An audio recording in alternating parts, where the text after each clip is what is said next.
বন্ধুরা, good morning. আমি মিতা নতুন একটা ব্লগে তোমাদের সবাইকে স্বাগত জানাই। আজ হচ্ছে মঙ্গলবার আর এখন বাজে সকাল 6টা। আজকের ব্লগটা আমি এখন থেকে শুরু করছি তোমাদের সবাইকে সাথে নিয়ে। আশা করছি ব্লগটা তোমাদের ভালো লাগবে এবং প্রথম থেকে শেষ অবধি তোমরা ব্লগটা দেখবে।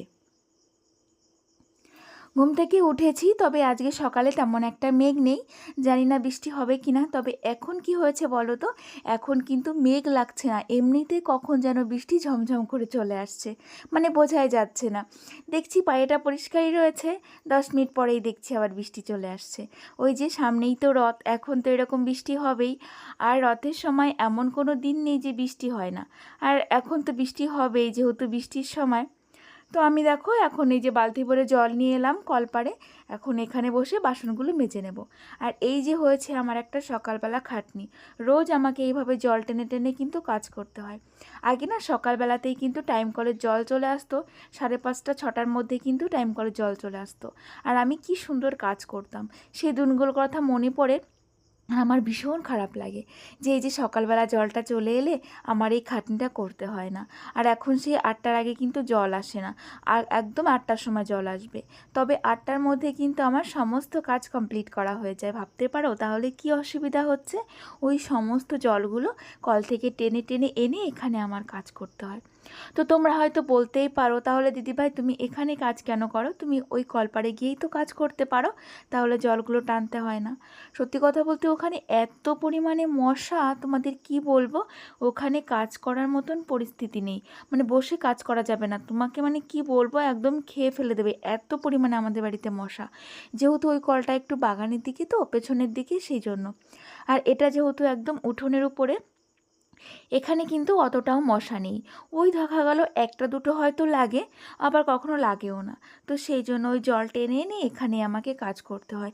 মশার কামড়ের হাত থেকে তো বাঁচা যায়, এই আর কি। এই সবুজে ঘেরা বাড়িটাতে থাকতে যেমন মজা লাগে, তেমনি কিন্তু অনেক কষ্টও করতে হয়। এখানে কিন্তু অনেক পোকামাকড় থাকে জানো তো, এই যে যেহেতু পাশেই বাগান রয়েছে। তবে তোমরা এই গাছপালা, এই যে বাগান, এগুলো দেখতে অনেক ভালোবাসো। তোমরা অনেকেই বলো যে তোমার বাড়িটা কত সুন্দর, চারিদিকে সবুজ। তবে একমাত্র গাছপালা থাকলেই তো বাড়ির চারপাশটা সবুজ হবে। আর গাছপালা মানেই তো বাগান। তো কি বলবো বলো তো, প্রচুর পরিমাণে পোকামাকড় আসে এখান থেকে। ওই যে বললামই তো যে কলপাড়ে বসে আমি কাজই করতে পারি না, এত পরিমাণে মশা লাগে। তাহলে ভাবতে পারছো, এরকম শুধু মশা নয় গো, অনেক পোকামাকড় আছে যেগুলো আমাদের বাড়িতে চলে আসে।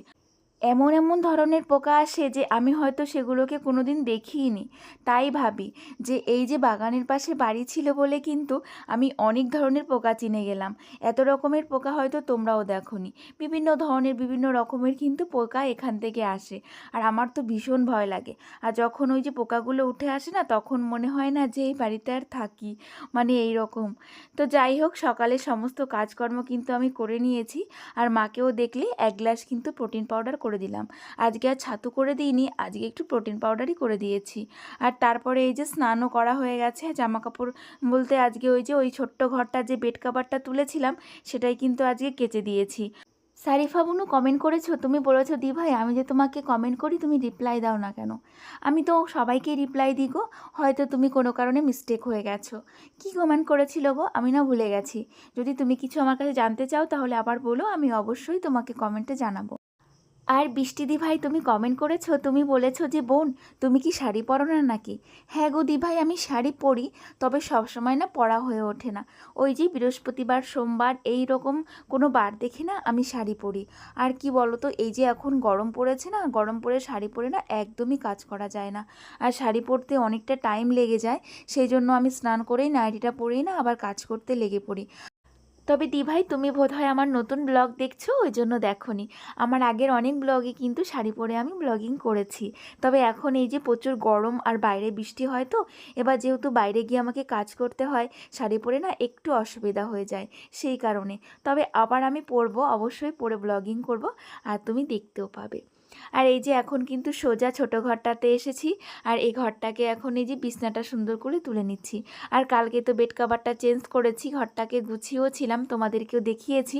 তো আজকে এখন এই যে বিছনাটা তুলে নিচ্ছি, আর ওই ঘরে মাম্মাম সোনা এখনও ঘুমাচ্ছে। আর মাম্মাম সোনা যতক্ষণ না উঠবে ততক্ষণ তো আমি বিছনা তুলতে পারবো না। আর এই ঘরে বিছনাটা তো আমি আগেই তুলে ফেলি, তবে হাজবেন্ড কিন্তু আগে অনেক টাইম এখানে ঘুমিয়েছে, সেই জন্য আর তুলতে পারিনি। আর আমার সোনামা কি করছে তোমরা একটু দেখো। কি করছো তুমি এখানে? কি বানাচ্ছ? চা? দেখি এদিকে তাকিয়ে বলো, কে খাবে চা? তো শুনতে পেলে তো, সোনামা কিন্তু চা বানাচ্ছে। তো যাই হোক, আমার না ভাতও হয়ে গিয়েছে, এখন না ভাত খাবো, সেই জন্য এই যে মাম্মামের সমস্ত খেলনাগুলো সুন্দর করে গুছিয়ে তারপরে কিন্তু ভাত খেয়ে নেব।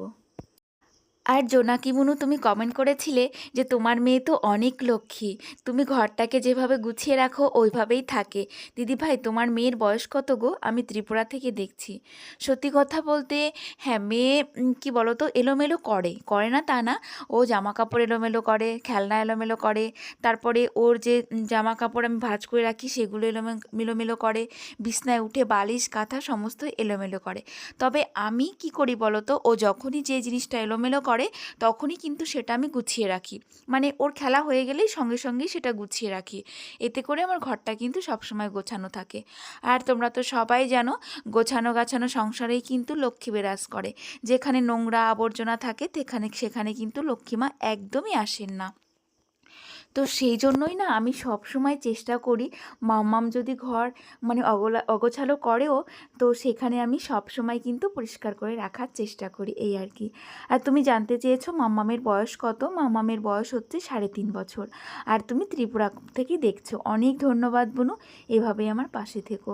তো সকালের খাওয়া দাওয়া হয়ে গেছে, এখন এই যে বসে বসে বোতলগুলো পরিষ্কার করে নিচ্ছি। এত পরিমাণে নোংরা হয়েছে বোতলগুলো, না জল খেতেও কেমন লাগে, তাই এখন এই যে বসে পড়েছি, আর সময়ই পাচ্ছিলাম না বোতলগুলো পরিষ্কার করার জন্য।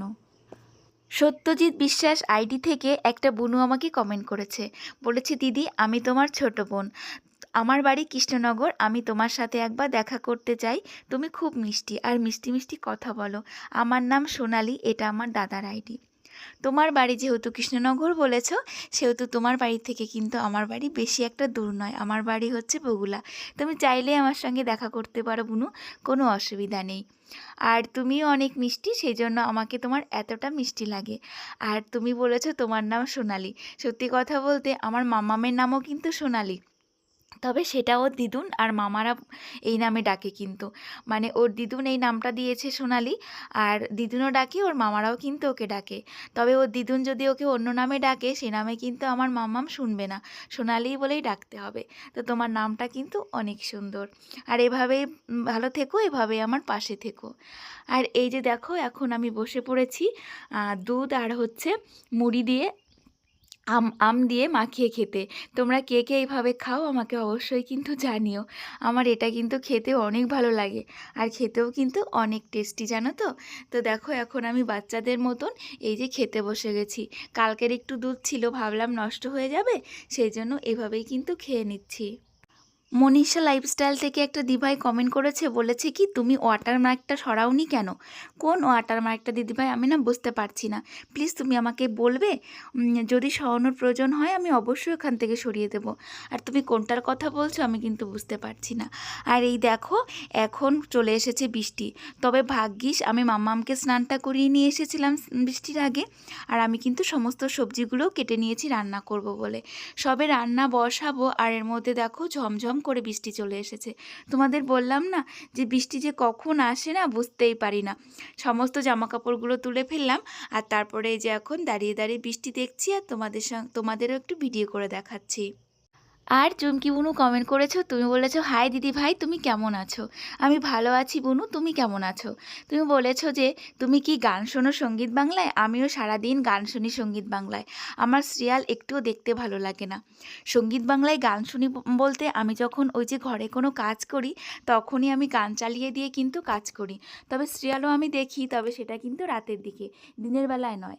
আমি তো টিভি দেখার সময়ই পাই না, তাই যখন ঘরে কাজগুলো করি তখন একটু গান চালিয়ে দিয়ে কাজ করি, এই আর কি। আর এই যে বাইরে বৃষ্টি পড়ছে আর ঘরে কিন্তু আমি রান্না করছি। আর পূজা দি ভাই তুমি বলেছো আমি যখন রান্না করব জানলাটা খুলে দিয়ে তারপরে রান্না করি যেন। কি বলো তো দিদি ভাই?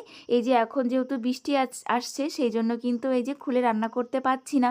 আবার কখনো কখনো না এখান দিয়ে অনেক হাওয়া আসে, তো সেই জন্য এখানে রান্না করা যায় না ওই যে পর্দাটা খুলে। তবে যখন হাওয়া আসে না, বৃষ্টি আসে না, তখন কিন্তু আমি অবশ্যই জানলাটা খুলে রান্না করি। তো আজকে রান্না করব হচ্ছে ভেন্ডি ভাজা আর হচ্ছে বেগুন আলু দিয়ে মাছের ঝোল। এই হচ্ছে আমার সিম্পল রান্নাবান্না আজকে দুপুরে। চলো ব্লগটা তোমরা দেখতে থাকো। আর পাপিয়া বুনু কমেন্ট করেছো, তুমি বলেছো দিভাই তুমি কি আমার নামটা দেখতে পাওনি? আগের দিন তুমি যে আমার নামটা নিলে না, আমার নাম পাপিয়া মজুমদার। তো এই দেখো বুনু, এই ব্লগে কিন্তু তোমার নামটা আমি নিয়ে নিয়েছি। হয়তো আগের ব্লগে আমি না খেয়াল করিনি, আর সেই জন্য আমি তোমার নামটা নিতে পারিনি। এখন খুশি তো? যাই হোক, এভাবে আমার ভিডিওগুলো দেখো আর এভাবেই কিন্তু আমার পাশে থেকো। আর আজকে রান্না বান্নাটা খুব তাড়াতাড়ি হয়ে গেছিলো, যেহেতু একদমই সিম্পল রান্না, দুই দিকে দিয়ে দিয়েছি আর আমার রান্নাটা হয়ে গেছে। যেদিন দুদিক বসিয়ে রান্না করি না সেই দিন খুব তাড়াতাড়ি রান্না হয়ে যায়। আর এখন আমরা খেয়ে নেব।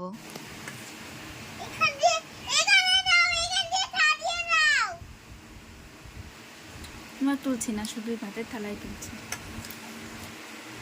দেখি মা দিকে তাকা একটু, ওই দেখ, ওলি বাবা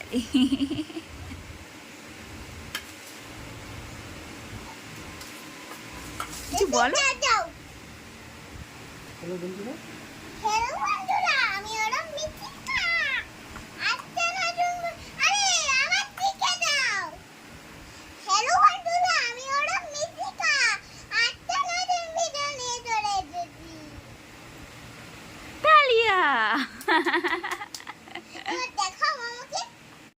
আর এখন কিন্তু অনেকটা টাইম পর তোমাদের সামনে এসেছি।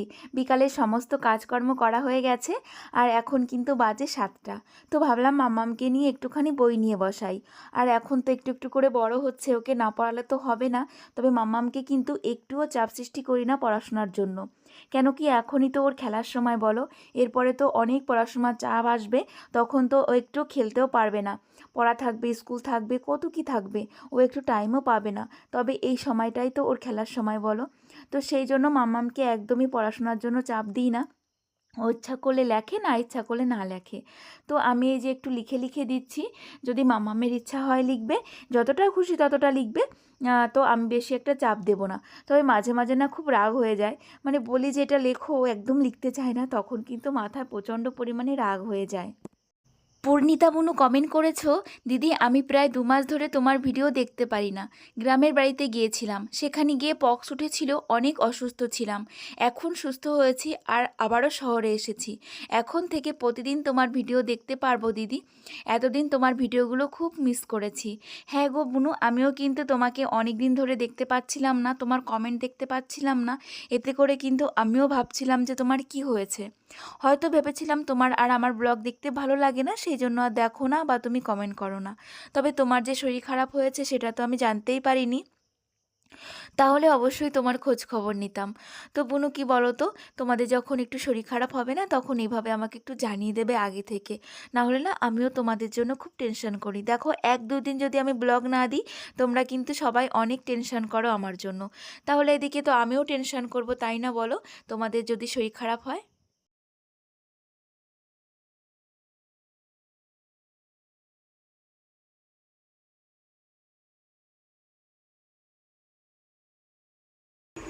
কি করছো তুমি?